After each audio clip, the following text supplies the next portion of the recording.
Okay, folks, so we have the 4080 installed into our system now. Obviously, when we did this benchmark last time, we upgraded from the 5600X to the 5800X 3D because, of course, with the 5600X, we were CPU limited in Warzone.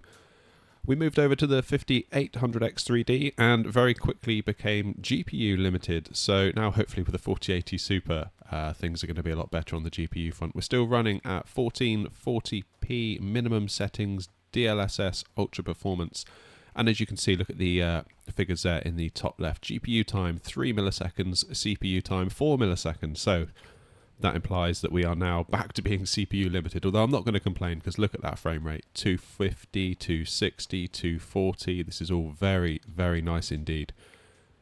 The 4080 is not missing a beat here. That is brilliant. And yeah, I mean, yes, we are CPU limited, but we're not CPU limited in a bad way. We've got loads of FPS here. This is a really nice place to be. The question now is, as we crank up the settings from minimum, through to like medium and ultra and so on and so forth, at what point do we become GPU limited again? Or do we become GPU limited? I don't know. Let's find out.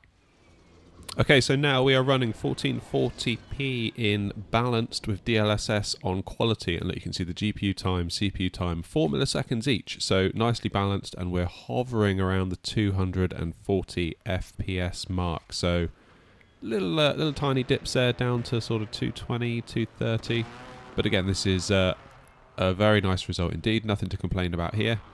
Let's see what happens as we move up into the more extreme graphics presets. I know a lot of you are probably going to be running in competitive settings, but just for the science, let's do it. Okay, so now we are on the extreme graphics preset. I've turned off all DLSS, so this is native 1440p on the extreme preset, and oh my goodness, the gas is coming towards us. We better get a move on here, but as you can see, we are now back to being GPU limited, 6 milliseconds of GPU time. Okay, let's quickly turn around and avoid this gas to continue our benchmark. This is a really hard game to benchmark because, of course, I could get shot at any moment. Luckily, I've done this all within one round so far, so it's pretty good going. But yeah, we're now GPU limited at the extreme setting. 180 FPS, so is nothing to be sniffed at. I mean, if you've got a 165Hz monitor, which I do, you're comfortably beyond the refresh rate of a high refresh rate monitor. Oh, you just shot me. How dare you? Don't you know I'm trying to benchmark here? And that was a brilliant shot in all fairness, but that's not the point. All right, Gulag. Let's see what it's like in the Gulag. Keep in mind that Gulag's a smaller environment. All right, watch and learn. Everyone just relax.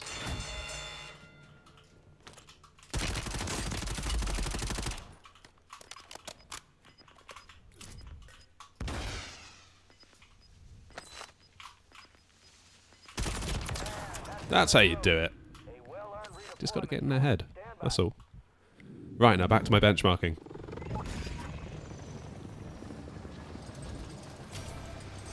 Let's go back to this lovely stretch of road. Hopefully we won't see that person that just shot us. So yeah, sort of around the 160, 170, 180s. You've got to be kidding me. They hit us hard that time. Let's regroup and get back up there. Oh. Don't you know I'm trying to benchmark? Alright, let's jump back in. Okay, after we were very rudely shot by that last person, we are back to our starting place on the little road here. And as you can see, 1440p, extreme settings, no DLSS. We're around about the 180-ish because we're GPU limited. Not by much, 5 milliseconds on the GPU, 4 milliseconds on the CPU. Again, like I was saying, if you're on a 144Hz, 1440p monitor, 165, heck, even 180, you got nothing to complain about here. Even though you're GPU limited, you'd be doing well to complain about that. What I'm interested in, though, is if DLSS can help us out here. So let's just hop into the back of this truck. I'm going to quickly turn on DLSS. Where are we? So we're on the extreme preset. Let's turn on upscaling, DLSS. Let's go for quality. Yeah, because I think that's probably what people are more likely to go for. There we go, look. And that's a bit of an improvement. It's not as much as I was thinking, though, to be honest. I saw it there go to like 2 something to start with, and I was like, okay, that's good, but actually I'm a little bit disappointed. I don't really think that's helped as much as I thought it would. And we're in the 190s, flirting with 200. Let's just jump in here. Let's quickly whack it down to balanced. Maybe that will help. Although at 1440p, I can't really hand on heart recommend you play balanced. Let's turn around in case we go into an area where people are more likely to be. Yeah, so we're more comfortably in the 2s here, aren't we? I think it's fair to say, as opposed to the 190s. I mean, in an ideal world, I would probably run Warzone without DLSS at all. I find sometimes that DLSS adds a certain level of flicker and artifacting. There has been an occasion where I've mistook that for an enemy and like started shooting at a bush when in fact it's just like a load of leaves that are flickering, doing that whole DLSS thing that it can do. And then of course you give away your position, and then someone who is close by but not actually in the bush can then just take you out, which is not ideal. Just for the science, let's put it into performance and we'll see what that changes. Alright, let's quickly jump in. DLSS into performance. Oh wow, yeah, look at that. 220. I mean, visually, I guess it looks okay, but like when you start looking at things like those power station line things over there, it all does start to get a little bit fuzzy. And again, like you can look at those gates over there. You see the shimmering. That's not YouTube encoding or anything being weird. I'm seeing that for myself on the monitor.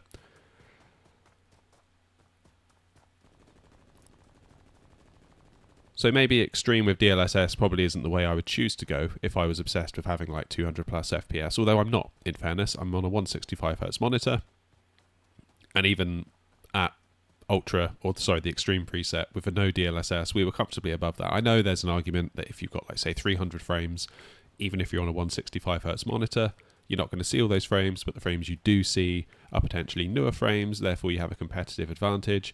Honestly, unless you're like Shroud, I don't think that matters. I've got to be honest. Like I play Warzone a lot, but in all honesty, I'm not very good. So I find it hard to believe that going from 165Hz to 240Hz is really going to change anything for me personally, and probably, no offense, the majority of you watching as well. So let's not good. That's a load of loadouts just dropped by near me, which means people are nearby. Let's just drop it down from Extreme. Let's just go to Ultra. And we'll get rid of DLSS. Hit apply. What is going on here? That looks awful. Oh, it's done that resolution scaling thing. I don't know why it does that. 100% scaling. Confirm. Come on, I'm going to get shot if we're not careful here. Oh, that's interesting. There's not actually a huge amount of difference between Ultra and Extreme, is there?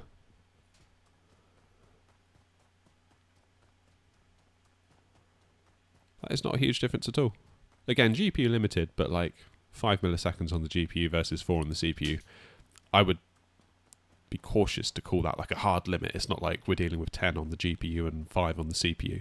This is very, very minor stuff. We're really splitting hairs at this point. Again, comfortably above 165 for my monitor, so yeah, no complaints here from me at all. I mean, I know the 4080 is kind of marketed as like a 4K card, but I really do think there's utility. Spin around.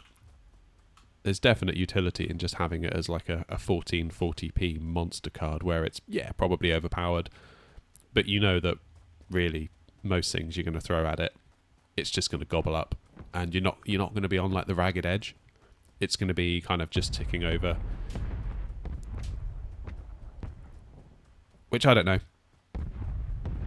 I take some comfort in that personally.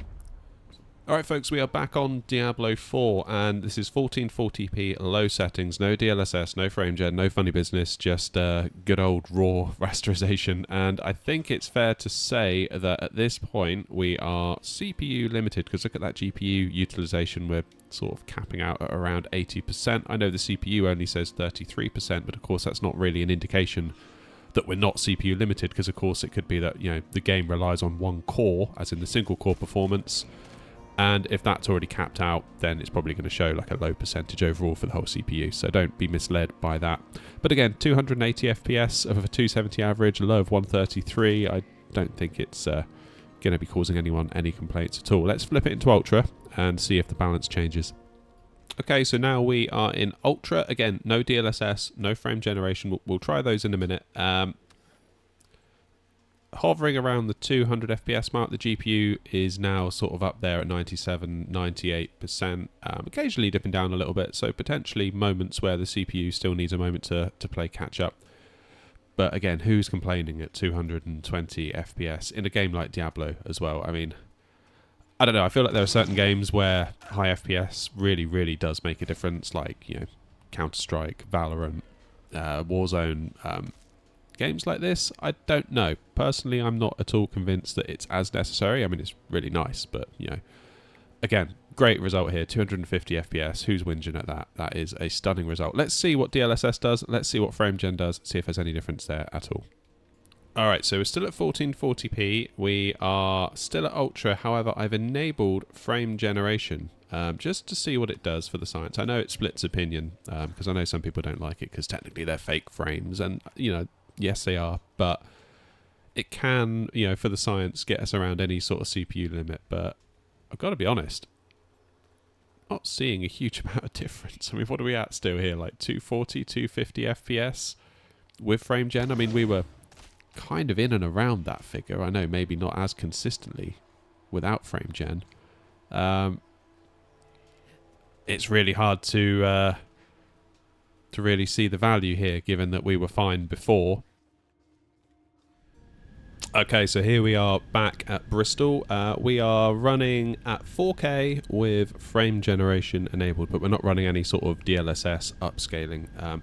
So look over to the right hand side of the screen. You'll see there's a frame counter over there showing like 47, 48-ish frames per second. That is built into the simulator, so the simulator is showing us those frames. However, the sim cannot count the frames that are added through frame generation. However, over to sort of the leftish side of the screen, you'll see that the frame rate is considerably higher into the 90s because the system that is capturing those frames can capture the frame generated frames. So you can see basically it's doubling up whatever the sim gives us, like in the 40s, it then doubles it into the 90s, which is really nice.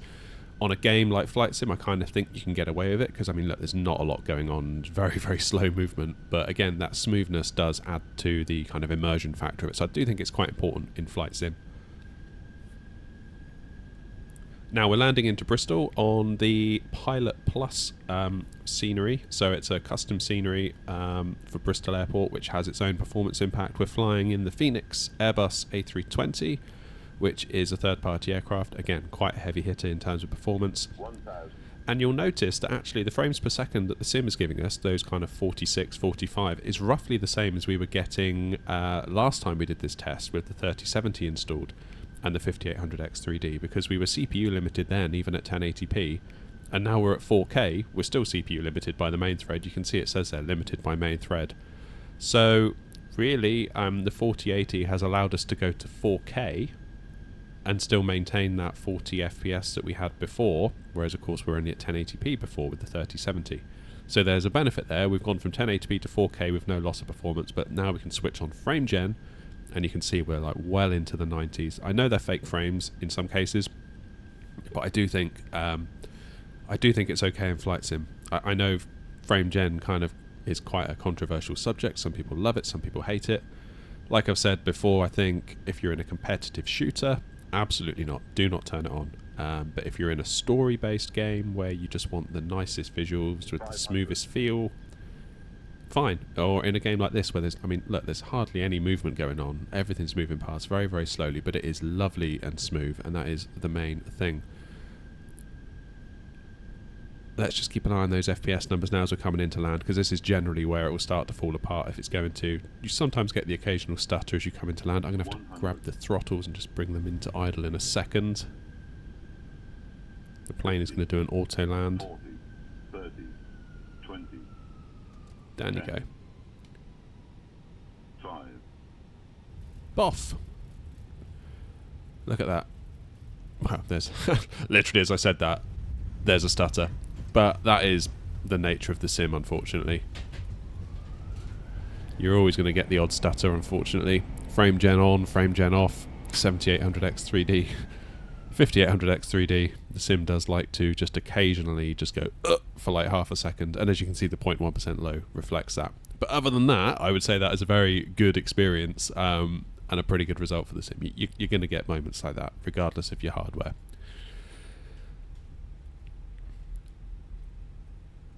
So I know the whole kind of vibe of this video is 1440p, but for Flight Sim, I really did want to get us to 4K. That was kind of one of the goals here. 4K native, no DLSS upscaling with frame generation. So I used TAA for the anti-aliasing and whack on frame generation as well. And you can see we're comfortably up into the 80s and the 90s with frame gen. Basically, it takes whatever the sim gives you and doubles it up. I would say that is an absolutely cracking result. Absolutely cracking result. That is very nice indeed. And again, that stutter that we get on landing that we had there just as we touched down, you occasionally get those. I think it's one of those where you could throw as much hardware as you like at it. It's still going to happen. Maybe Flight Sim 2024 will go some way to improving that. Or maybe even Sim Update, is it 15? Apparently there's performance improvements, memory management stuff coming down the pipe. So we'll see.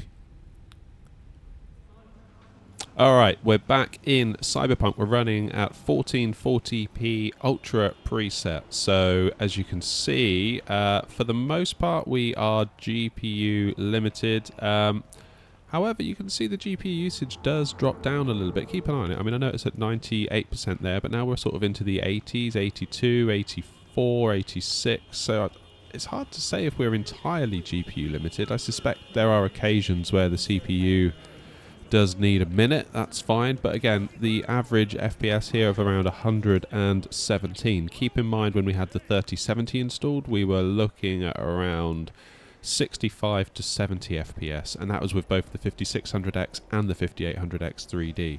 So we've kind of almost doubled just by going to a 4080. It doesn't look like the 5800X 3D is holding us back in too much of a way. Again, you can kind of see the GPU utilization dropping into the 80s sometimes, but that does seem to be the exception rather than the rule. Alright, now we're running at 1440p in the medium preset, and we're averaging around 155 FPS on average, sometimes going up into the 160s, but look at that GPU utilization, 60-70%, which again tells me that we are now CPU limited, definitely. But again, it's hard to complain at being CPU limited when you're seeing frames in the 150s and the 160s, but it is definitely, I think that is kind of the limit of the 5800X 3D. I'm going to whack it into 1080p just to be sure, and we'll see if the FPS goes up really from the 150s that we're seeing now. That'll be a pretty good test for us to tell the difference. But nice 1% lows of around 98. It gives a nice smooth experience. The 0.1% lows above 60, which again, staying above that kind of crucial 60 FPS. But very nice experience nevertheless. Let's whack it into 1080p and see what the difference is. Alright, so now we are 1080p medium, and I just wanted to see if lowering the res from 1440p down to 1080p changes anything. I mean, it is a little bit higher, but very small, a very small amount. And again, I think it kind of goes to show really that we have hit the limit of the 5800X 3D at around about the 150, 160-ish FPS mark. Again, that's not a bad place to be. We have found its limit, but its limit is really high, so it's kind of a good result. Be curious to see what the difference would be if I were to run this card with a 7800X 3D, although I'm not a big shot YouTuber yet, so I don't really have the budget to be buying loads of stuff like that. Maybe someday, who knows. But that's still a really nice result, and it's kind of good that we found the limit of the 5800X 3D at about 160, 150-ish FPS, so good result there from the chip for sure. No complaints at all. Alright, and just for the science, I couldn't resist. 1440p ray tracing overdrive, so this is like the path tracing, the ray reconstruction. And this is kind of like borderline tech demo stuff, really. But it did only just dawn on me that we have the 4080, so we kind of can mess around with this stuff. So we got frame gen on. DLSS is set to auto at 1440p. I can't remember what that exactly sets it to, because when you set it to auto, it kind of looks at the res that you're at, and then it determines whether it's going to do quality balance or whatever. Let me know in the comments if you know, but I can't remember sat here now looking at it. But given that we've got all this stuff turned on, I mean, this is like slide it to the right and then some. I'm still averaging 112 FPS, and I know that's frame gen, doing a lot of that. So realistically, we're probably in like, what, the mid to high 50s if we were to turn off frame gen, if we assume that frame gen is doubling up. In fact, let me just stop the averages. Let's go into the settings. We'll turn off frame generation, and we'll see what we're actually getting. Let me just show you the other settings there a moment. DLSS auto, ray reconstruction, path tracing, all the other stuff is well and truly slid to the right. So we'll give it a second to settle down. So it's above 60. That's not bad, is it? Right, let's start the averages and we'll walk back.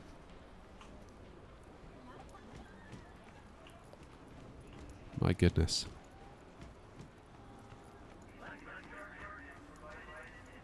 I mean, if 60 FPS is your target, that's not terrible. Not terrible at all. I mean, look at that. That is... I guess it depends how much you value ray tracing. I mean, I've got to be honest, sat here looking at this, I'm struggling to tell. I really am.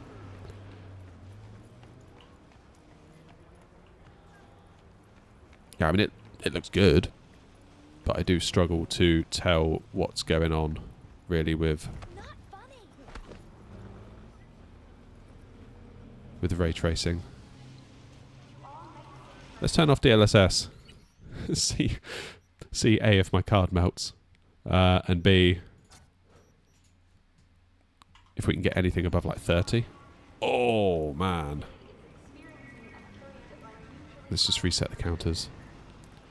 Yeah, okay, so it looks like 30 FPS really, with no DLSS, anything like that.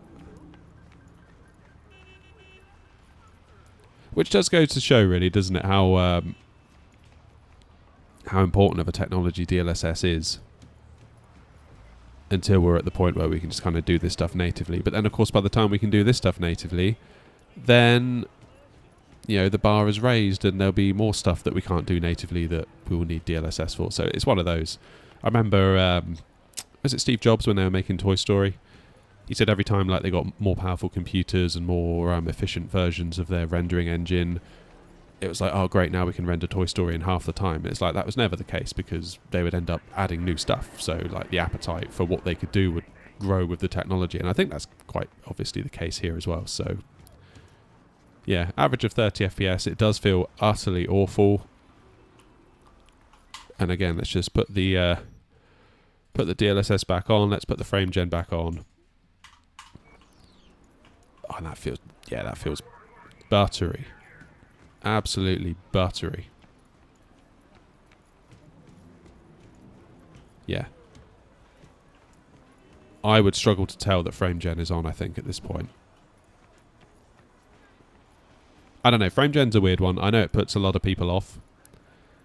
I think it really does depend on the game. A story-driven game like this, I don't have an issue with it. Try to put it on Warzone, and yeah, we're going to have a problem. Turn it on with like Counter-Strike 2, not that it supports it, but let's just say it did. I'm going to have a problem with that. Anything competitive, I'm not into it at all. Games like this, story-driven stuff, no problem whatsoever. And of course, kind of slower games like Flight Simulator.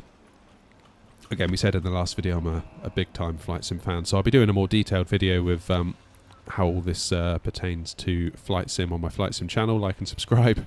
Shameless plug. I'll include a small section of benchmarks like we did in the last video for Flight Sim in this one here. But yeah, if you want more detailed analysis on Flight Sim in particular, head on over and you should be able to find that there in due course. But yeah, I'm actually quite impressed. I kind of did this thinking it would just grind to a halt, actually, but it's those NVIDIA features, love them or hate them, they are making this a very playable experience. I'm just kind of flicking my mouse around here and I can't perceive any latency. I know that's the thing with frame generation, isn't it? Because the engine generates frame number 1, generates frame number 2, you have to wait for then 2 frames. The system then generates another frame, slots it in between frame 1 and 2, and obviously all that adds latency. So, but I'm struggling to tell. I really, really am. Genuinely quite impressed. Quite impressed. Well, quite impressed at the numbers. Not quite so sure on the visuals. Again, like, show me when NVIDIA launch those videos, it's like RTX on, RTX off. I'm like, wait, what? Like, unless it's blatantly obvious, like those Portal demos where, like, they remaster an old game and you can tell instantly. But, you know, maybe I'm a bit of a philistine, but if you show me Cyberpunk with just, like, Ultra, as in no ray tracing, and then ray tracing Ultra, I'm kind of like, what's the difference? I can tell that it looks a bit different, but I can't tell that it looks necessarily better. So I don't know. Maybe I need to get with the times a little bit. Old man yelling at cloud and all of that. Anyway, good result, nevertheless. Very good result. And we found the limit of the 5800X3D here in Cyberpunk, which is around the 150, 160 FPS. So 1080p medium, 1440p medium. We were hitting around about 150 FPS, and it seems that the CPU is a limiting factor there. Maybe someday we'll be able to afford a 7800X3D or the 9800X3D or whatever, whenever that comes out. And it's nice that we've got some data now in the books to draw comparisons from in the future. I suppose the other kind of video potentially to come out of this whole little mini-series is if I were to now put my 5600X back in with a 4080 Super, how badly would that bottleneck a 4080 Super? Because we've kind of seen now what the 5800X3D can do. And I think really the 5800X3D and the 4080, they're kind of a good pairing, really. A good, sensible pairing.